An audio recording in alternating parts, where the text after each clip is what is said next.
Welcome back. You're listening to the discussion Modern Government Mission Digital Transformation, sponsored by KPMG on Federal News Network. I'm your host, Jason Miller. My guest today is Jonathan Edge, a director at KPMG. Now, Jonathan, before break, we were talking about business integration, systems integration, the difference there, and why CIOs need to consider this idea of business integration over maybe instead of or as in addition to systems integration.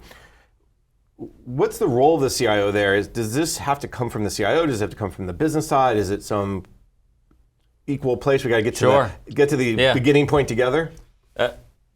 First and foremost, I'd say somebody has to lead, right? Somebody has to lead to enable technology to meet the business and the mission objective, right? So I think it's absolutely in the nature of your business to want to come to the table and support, the technology that they're asking the CIO for.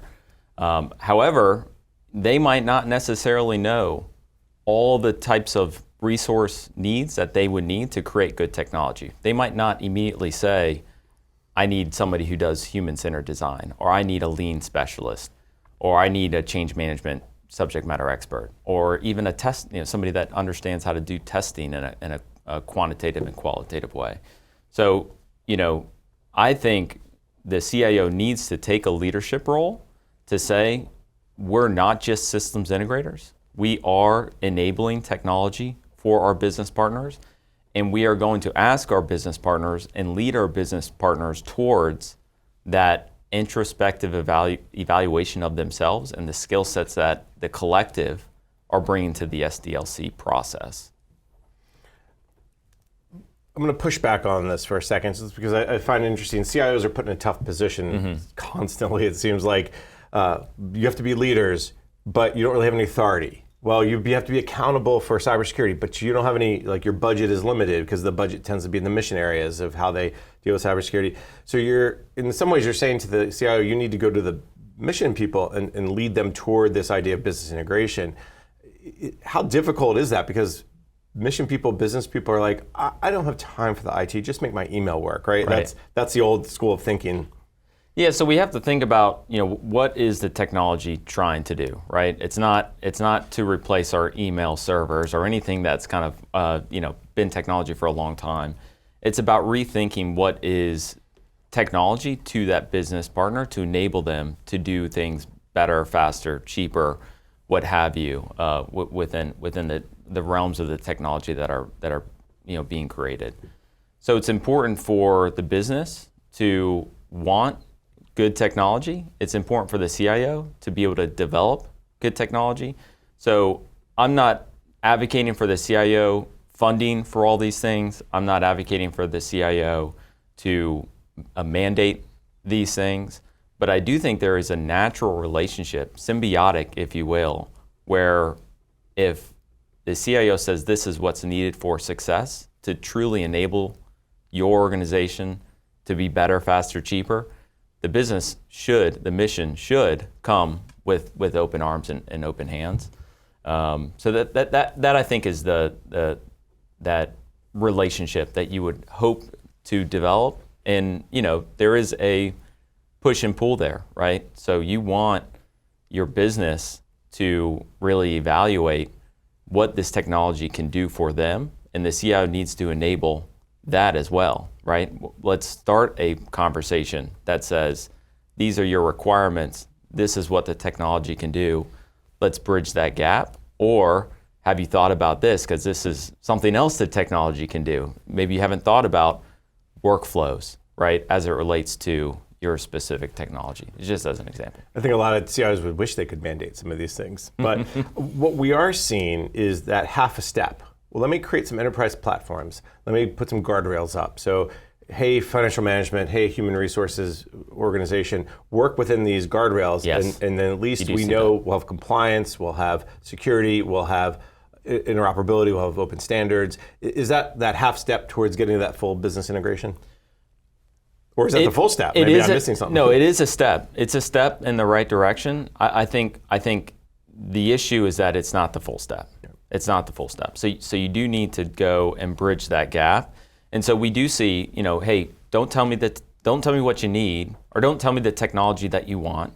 Tell me the requirements of your technology. the business doesn't necessarily know what they need. They don't have the art of the possible. They aren't technology people, right? They know nothing about low-code platforms. RPA is a good example, robotic process automation. That was a novel concept within the federal space, certainly, even commercial, 2017, 2018. How do we enable this technology that's, could be transformative to take from low value swivel chair work into high value mission impact work?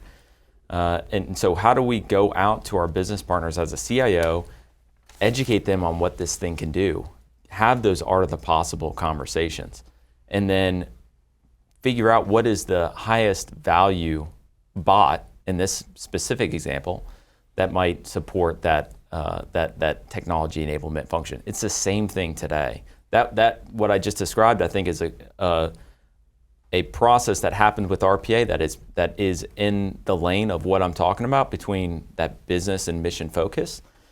But it needs to extend to the digital transformation and digital modernization that we're seeing today across low-code platforms, across even things like ERP. What's interesting about you bring up RPA is that was driven from the bottom up too. A lot of the financial CFOs and financial management folks said, I'm tired of entering this database. I'm tired of going to this Excel spreadsheet to pull data into this Excel spreadsheet to pull data into this Excel spreadsheet to pull data. So that's where that partnership happened, that collaboration happened, because hey, we have a problem, and we think RPA can solve it, and the CIO came and said, yes, it can, and here's why. That's, to me, I think you're right. It's a perfect example of how that business integration can happen. And is that why we're kind of talking about it now? Is that why this is a hot topic? Because we saw that initial success with something like RPA? Yeah, and I'll say, RPA was novel, but it was something that the business, the non-technology folks could understand immediately. Oh my goodness, I don't have to enter this thing into a spreadsheet 10,000 times anymore. I can have technology do that for me, and that technology is lean, and can be rapidly deployed. And so they could see it, they understood it, and then they could see it quickly, right? It's not that different than what we're talking about with low-code platforms and low-code development, low-code, no-code type development, where these technologies are lean and efficient in their development activities to create value and mission value, business value very quickly. So I do think it is a recognition of what RPA kind of taught. What I would recommend, certainly, is that we don't lose the value of what we learned in that example, and realize that it can scale if the methodology is there, if the process is there, if the want to and the skill sets are there to replicate it on bigger things as we move towards ERP modernization type activities that we're seeing across the federal space. Is the ERP maybe one of those good examples of why a business integrator needs to play a bigger role? I just was covering a recent press conference with the Army CIO, and he brought up a huge effort that the Army is about to get into about modernizing 5 ERPs, 150 support systems, and that's all being driven by the CIO, but it's got to have a huge business side to it too. So is that type of modernization, whether it's the Army or somebody else, why this business integration is happening? Are those some good examples that you can think of? I think that's why it's just absolutely so critical right now. So, what Army is undergoing is not that different than every other organization within the Department of Defense, not that different than what we're seeing on the civilian side across the broadly federal.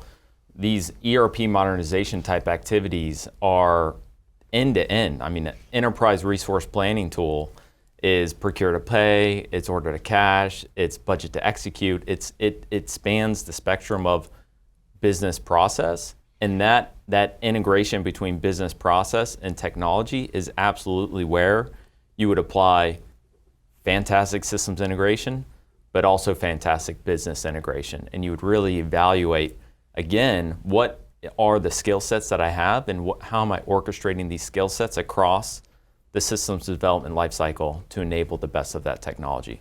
What I don't want to see is for any of these ERPs, because the technology has advanced, of course, right? These ERPs don't have the change that's as rapid as you might see in some of the more nimble, like low-code platform type technology. So when you advance 2 decades worth of technology, you have to really think, not lift and shift, but move and improve your business integrator, your systems integrator, and that SDLC, so that you're maximizing the value of that ERP.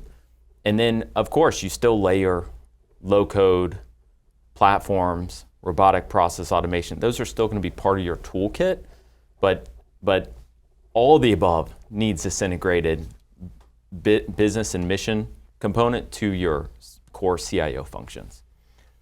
We've seen ERP systems over the last 20 years and a lot of struggles. I think I remember talking to the US Mint CIO years and years ago about his ERP, and he goes, "Oh, we did it successfully." And I was like, "What?" Like blows my mind because of how difficult these big systems are. And I think one of the key here is why the business integration needs to happen is because you can't do the Big Bang Theory. No one should be doing it anymore. And that's why you got to bring in the DevSecOps. You got to bring in the agile development. You got to bring in the UX and CX. Is that why we're talking about business integration now, business integrators now, because of this? It's a confluence of technology, of understanding, and of the need to modernize without okay, here's your requirements, throw it over the fence, and hopefully in 5 years you'll have something. Absolutely, yeah. So it's that you're hitting it nail on the head, right? Right? Hey, look at that, ding, ding, ding. You just have to take this opportunity and not waste it, particularly with ERP. Once you set some of those configuration standards at the beginning, they trickle into your organization. So I would agree with your example on US Mint. So these ERPs, we have to think about what they're doing, right? They are, and oftentimes, core to your procurement lifecycle, core to your order management lifecycle, core to your inventory management lifecycle, core to your financials lifecycle. So these are, while there are absolutely problems with ERPs, we're very familiar with some of the audit issues with some of the ERPs, absolutely, but they do oftentimes, most times, meet the mission, the core mission of the organization. What we need to do today is modernize the technology. These ERPs are allowing that with just what they offer, but do so that takes what we've learned over the past 20 years and applies it. And that's where this integrated business component plays in. If we're talking about compliance, we know better, talk about Department of Defense, we know better about what is compliant with FISMA and FISCAM and FFMIA and all these regulations better today than 20 years ago. Let's apply that and let's, orchestrate our SDLC so that those skill sets and those perspectives are part of the discussion. Jonathan, I very much enjoyed our conversation. Unfortunately, we are out of time for today. So let me thank my guest. Jonathan Edge is a director at KPMG. Jonathan, thanks so much for taking the time. Thank you, Jason. Glad to be here.